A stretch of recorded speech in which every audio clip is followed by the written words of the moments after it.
Jobina, we're going to do something different today. We usually discuss season 1, episode 1. S2E1. But now, S2E1, yes. But now we're going to do season 2, episode 1 of Severance. And I got to tell you, they started the season with a recap of season 1. And I did not understand. I did not remember anything that happened. So I said, well, I'll just go back and watch I'll go back and watch the last episode of the season 1. I got halfway through and was like, no, still don't remember Not anything. enough. I went to episode 6. Then I just said, I'm going to just rewatch the whole season 1 again. You had to watch the whole thing to catch up. Okay. Got it. I mean, and there was just a bunch of little stuff that I was glad I rewatched You didn't again. remember. It is a complicated, difficult show That to it watch, is. and it's confusing. But let's get into it. Let's start the show.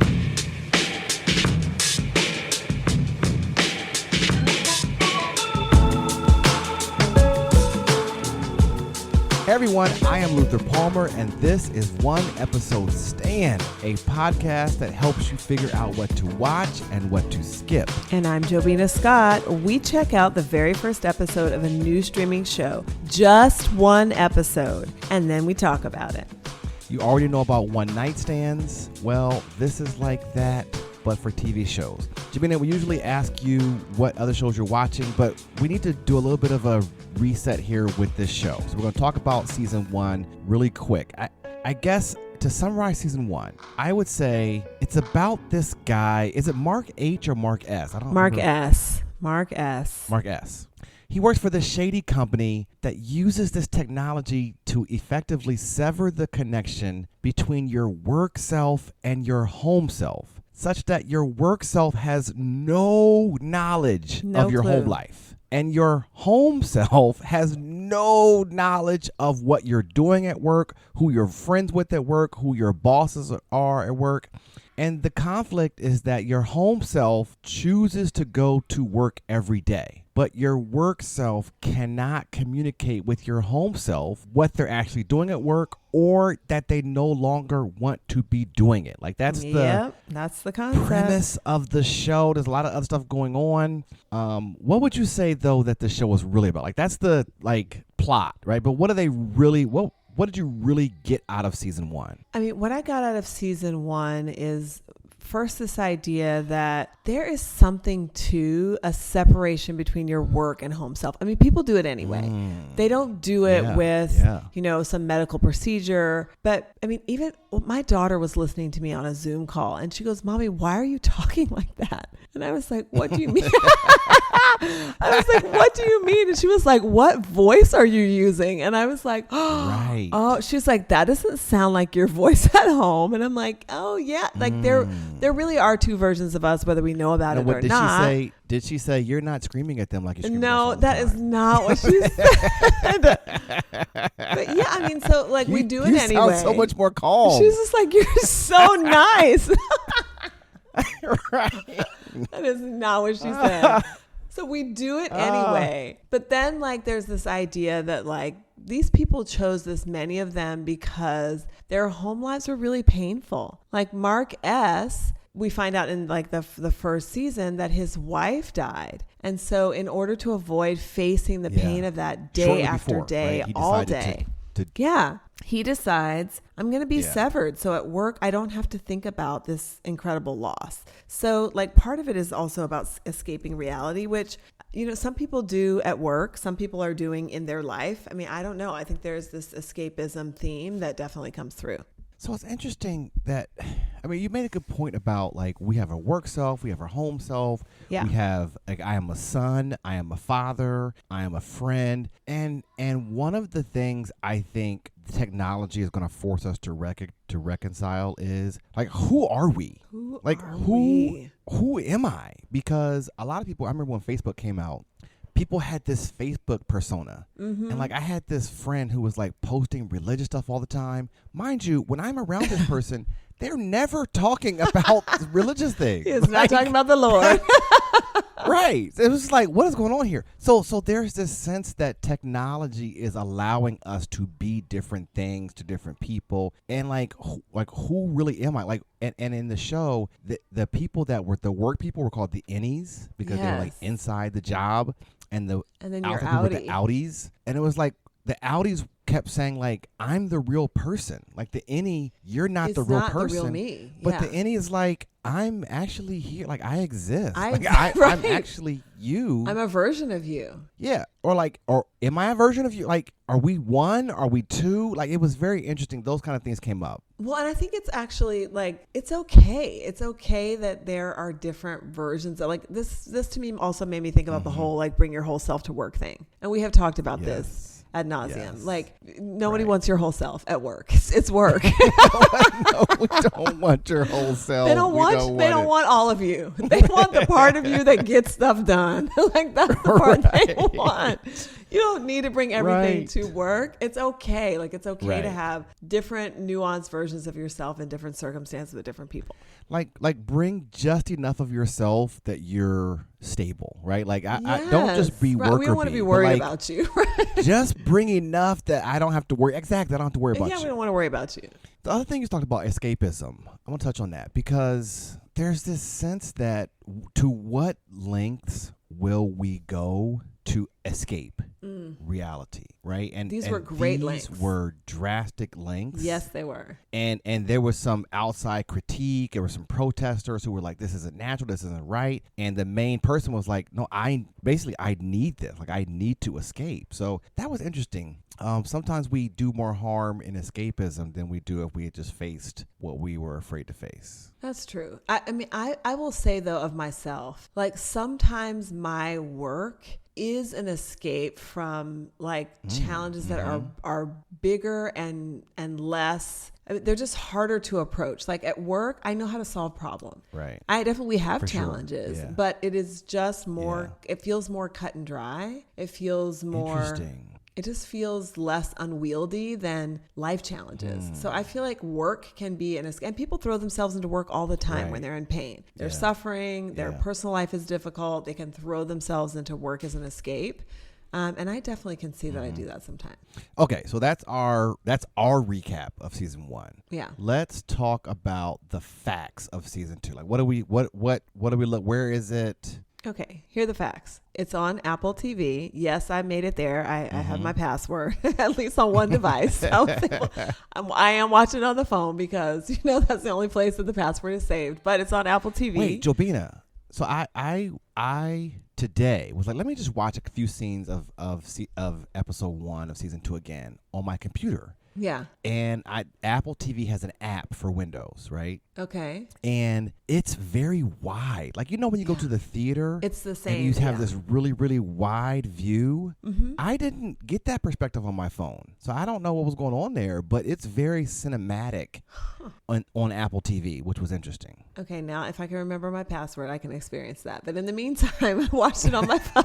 I watched it on my phone on Apple TV. It's almost an hour. I would say dark. This is clearly a dark drama. And it's really the characters. The 4 main characters are Mark S., Dylan, Irving, and Helly. These are the 4 Right. people that work as a team, and their experiences at Lumen. And it feels like half of the show is shot at work in these like cubicle type areas. These weird, very sterile. yes, just very dry, and it's kind of ominous because It they don't know what they're is. doing at work. They don't know why they're there. They're Right, there's doing a some very kind ominous of feel to weird it. like grouping of numbers and putting them together in a Right, like it's right. what are they called? I'm gonna forget the name of the work that they're doing, but it is just seems ridiculous. Yeah. Okay, so what would you say season 2, episode 1 is about? So, season 2, episode 1, this group of 4 people are returning to work. Like many of us who were working at home during COVID, they are returning to the office. Oh, okay. Okay. I see what you did there. This is not necessarily a normal return to work. Like they don't even know how long they've been gone. But what they do know is that their actions at the end of season 1 were essentially an uprising against Lumen. Like they basically tried to overthrow the company, and they really were trying to Right. figure out who they were on the outside and what sinister thing was at play with the company. And so Mark S. comes back first, and he comes back actually to a brand new team. Like they've gotten rid of the other people. Yeah. he comes back to this new team of another group of odd folks who I thought initially were going to be his new team, and we were going to follow this new team through season. I thought so too. I was like, there's the new team. And there's a woman on the new team. Gone. Do you know? Have you seen her? Oh, yeah. She was in, what was she in? She was in this show about this group of friends who got obsessed with their friend who went missing. They thought she was kidnapped. They find her. They accidentally kill someone. Like, it is such a twisted show. What is it called? She's exceptional. No, I know her from something different. You know her from something else. I know her from, I think it's Arrested Development. Okay, yes, because she's a teen on Arrested Development. Okay, I just put that together. Okay, yes, but she's also on this other show as an adult. She's such a good actress, and I was actually excited. I was like, okay, this is his new team. But we quickly discover that the old team was initially asked not to return. Mark is determined that they return because he really wants to pick up on their efforts to try and put all the pieces together. Right. And so he convinces the company to get them back. Yeah, and that was unclear for me. Like, him quote unquote convincing the company. I mean, who knows? It was a lot of shadiness. Milchek is a shady character. That dude is shady. Who? Milchek, the black guy who is the boss. Yeah. Some of that was a little bit confused. I mean, the show was supposed to be confusing and mysterious, but some of that I had some questions about, like what happened? I'm not totally. I mean, I watched it twice. I'm not totally sure they fully explained what actually happened in there. Maybe that was on purpose, right? Yeah, Maybe there's sort of some vortexy things that are happening to him in the elevator, but eventually his friends come back.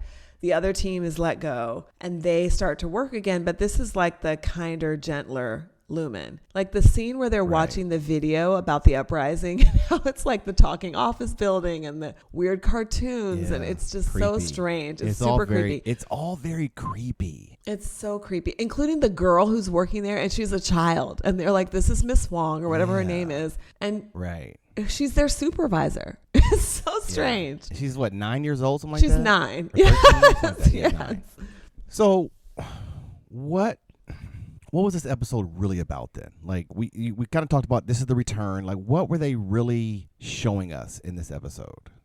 Yeah, it's hard. I mean, Luther, I don't know. It's so hard to follow. Like, on the one hand, it made me think about, like, okay, so have you heard of the Gallup Q12? Do you know about this? No. Okay, so Gallup has like identified 12 questions that help you understand employee engagement. And like the first couple of questions in the 12 are like base camp. They're like, are your basic needs being met? And then the next couple of questions are like, do I feel like I can get the work done that I'm charged with doing here? And then the last couple are like, do I feel like I matter, my opinions count, etc. And to me, the whole scene around the video was just like, my opinions seem to count. So there's this question that's just like, highly agree, neutral or disagree or strongly disagree that your opinions seem to count. And for someone who asks people that question and tries to create an environment where people's opinion seems to count, it is very difficult because on the one hand, you are soliciting people's opinions and thoughts. But on the other, like, I can't act on all of those as the leader of the team. I can't say, well, Luther thinks this is a great idea. Let's do it.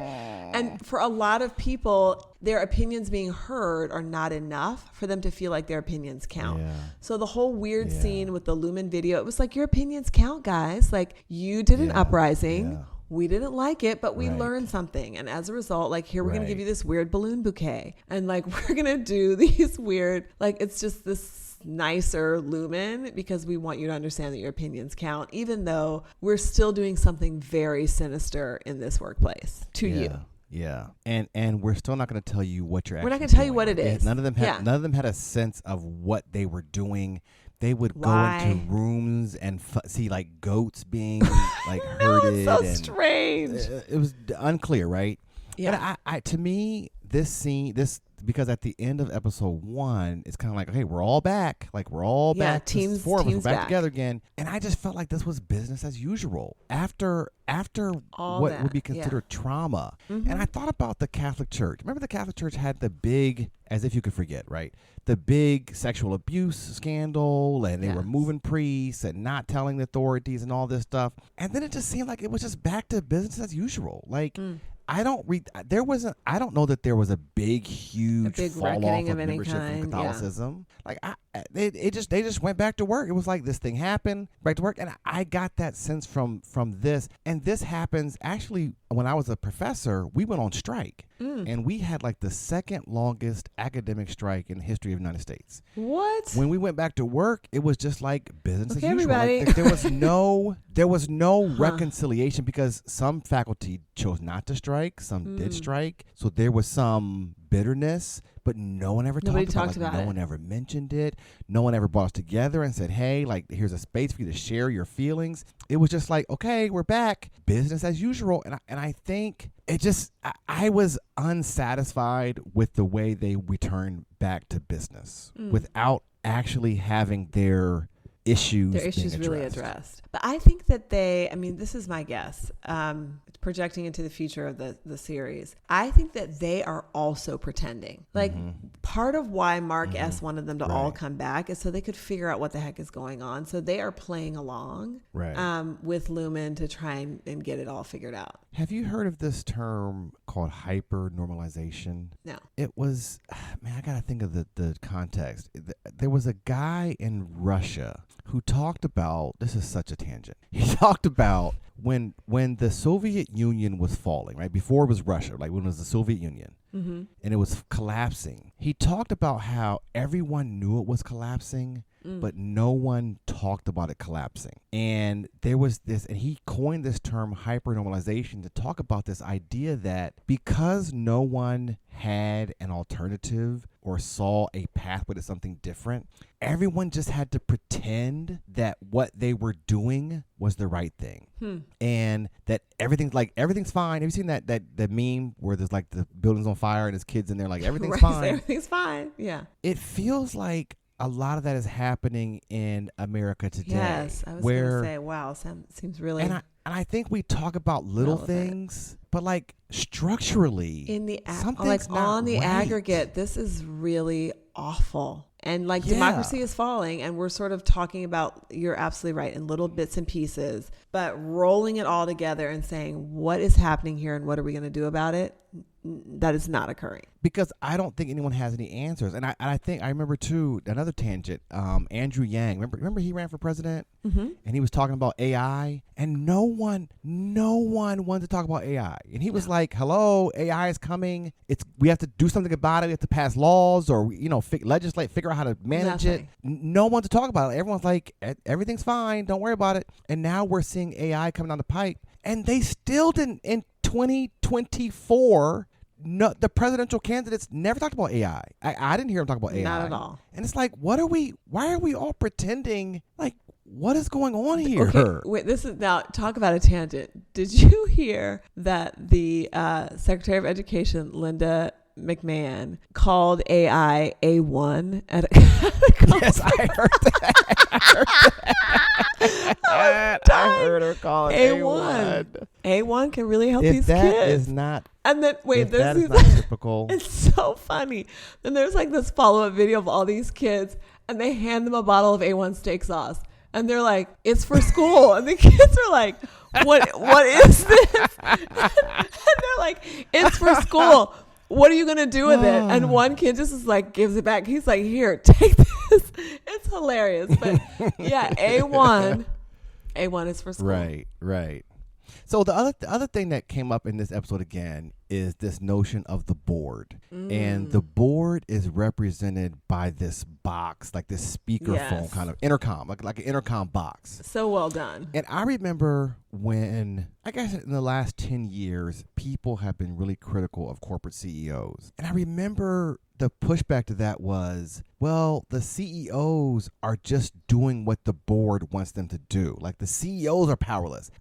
That always felt like that's such a cop-out. Yeah. But the board in this show, and I think in reality, is this unknown. Like you could technically Google and find out who's on the board, but it's almost like no one's responsible. Right. This company was dumping waste into rivers. Like, who is responsible? And the CEOs answer to the board. The board answers to the shareholders. The shareholders are us. Right. Like, it's our fault. We've set this system where no one's culpable. And in the show, it's like the board is just this, like, we answer to the board. The board wants to talk to you. We don't see the board. We don't hear from the board. They don't say very much. So I thought that was interesting. And then also, we did talk about the child, and it just kind of felt like this whole notion of child labor. Child labor. I thought the same thing. I was like, here we go. Miss Wong. Right. It's the beginning of a revolution, unfortunately. Here we go. Sadly. Right. Okay. More or less. What did you want to see more of or less of in this episode?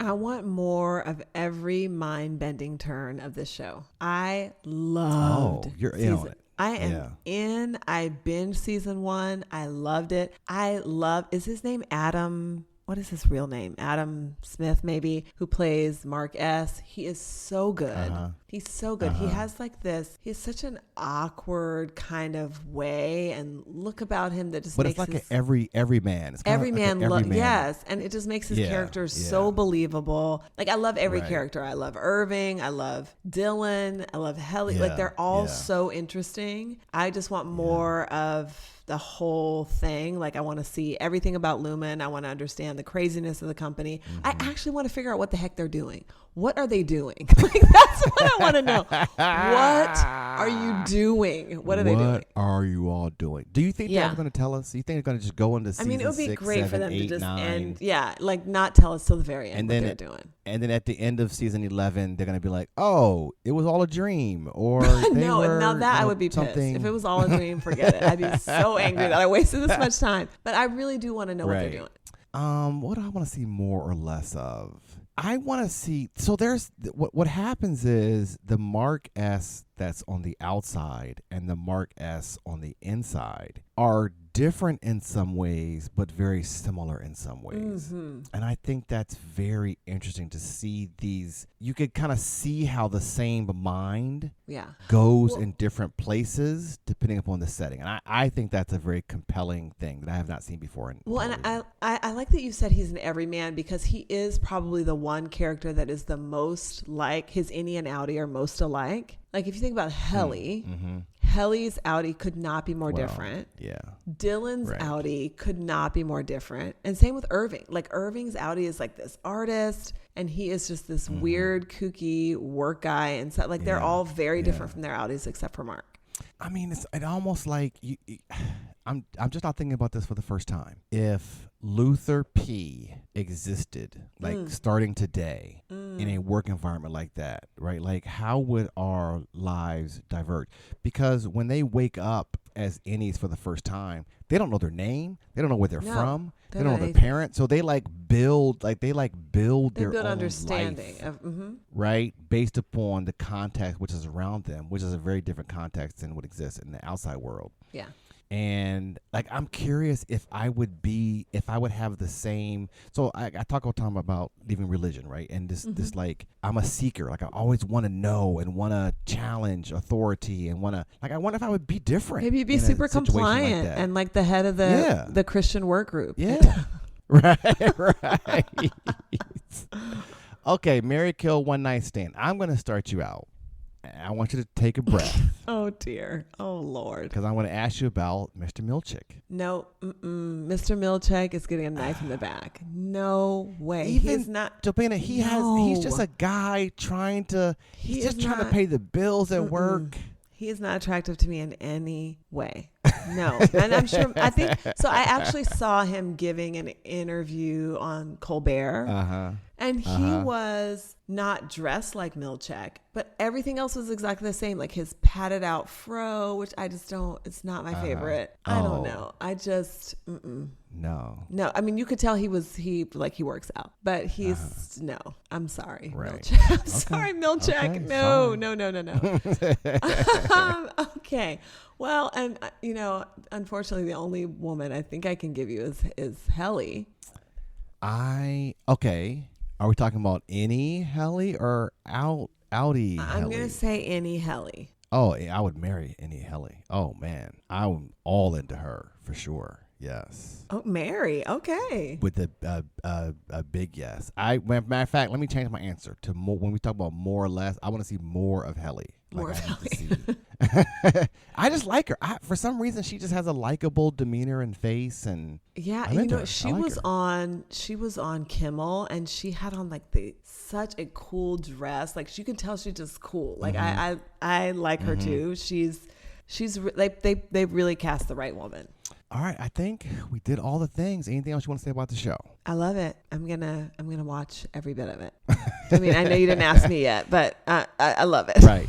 So I do worry that this show, because it's so weird, I do worry that they're going to drag out the weirdness for 7 seasons. Yeah. And it's just going to like we'll never find out about the goats. Well, because they'll keep introducing more and more weird. That we won't actually close the loop on some stuff. Huh. So I'm just worried about that. That's my concern. My prediction is they're going to, like a lot of good shows will have like 1 or 2 bad seasons. It'll be like 1 and 2 is really good, 3 and 4 sucked, and then they brought it home. Right. That's my guess about Severance. Okay, so you are clearly 100% in for more episodes. This is not a 1 episode stand for you. You are all the way in. We're going all the way into season 2. Yeah, of course. Yeah, I am too. I'm in. I'm in as long as Helly is around.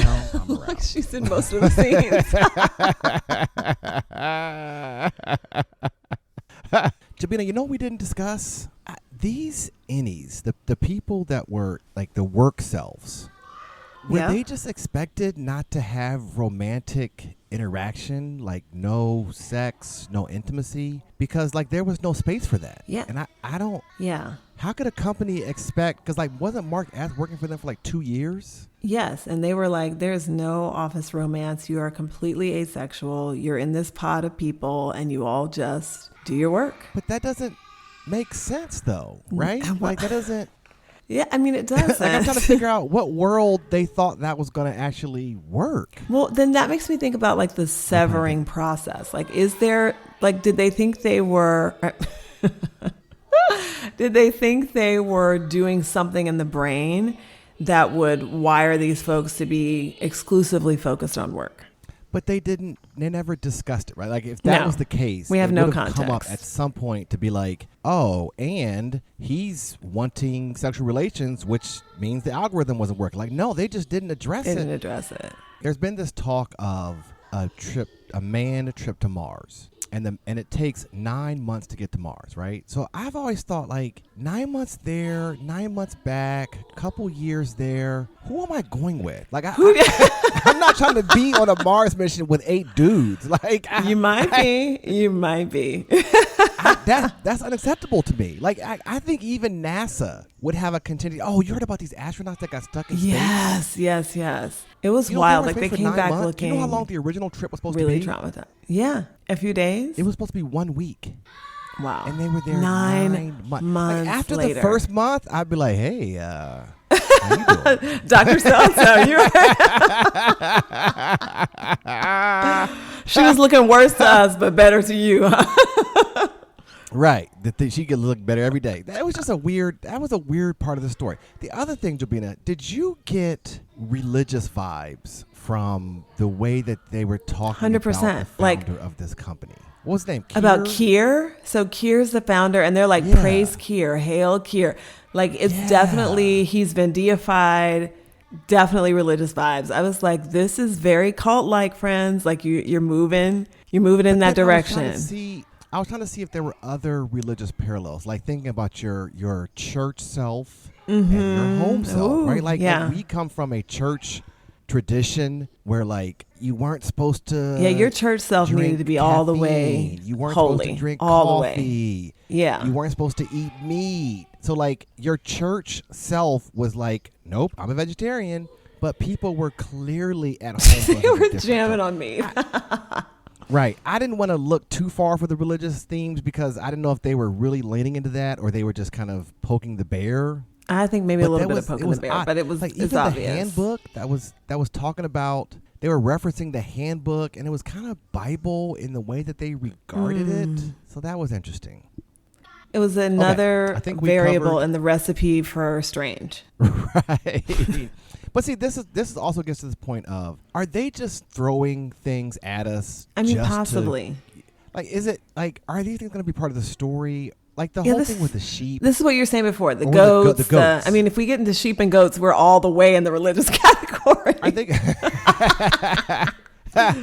I just wonder if they're going to close the loop on some of this stuff. I said it already, but like, I'm curious if they're going to like really, because it's actually very clear that they're using religious language, right? Like that, like they are very obviously intentional. using, They are, yes. Yeah, very intentional. Are they ever going to close that loop? Like what? Like, are we going to get the backstory on Kier in season 6? Like what's going to happen? I have faith. I have faith, my friend, that they are going to come through. They're going to come through. Okay, I think we covered all the things. Thank you all for listening to One Episode Stand. If you enjoyed this episode, you can subscribe to the podcast to be alerted when new episodes drop. If you're listening on iTunes, please give us a rating. The theme music is Freedom by Paradox Hip Hop, and we'll be back next time with another series premiere or maybe season 2 premiere. Jobina, let's end on this. Every story has a moral. What was the moral of this episode? The moral of this episode is any Luther is likely like full-on fundo Christian, super compliant, doing his work without question, head over heels in love with Helly. That's the moral. Have you ever joined a Christian work group? Like, let's have Bible study every Thursday at lunch in the cafeteria. You ever done that before? I have never worked in a place that did that. Huh. Oh, maybe you should start one. No, because I cannot. I have worked for public institutions where we separate church and state. So yeah, there are no Christian work groups. They in the would still places allow you. They would still allow people to gather on their own time. Yeah, I guess. To talk because about I've been a whatever topic leader they in want. most of those workplaces, like what would it be like for me to be in it? Yeah. No, I can't do it. People who report to you be like, oh my goodness. I'd be like, you didn't go to Christian. Gotta go You didn't go to the pretend to Christian be group, so I don't get fired. Right? I can't do it. I cannot do it. All right, everybody. We'll see you next time. Bye, everybody.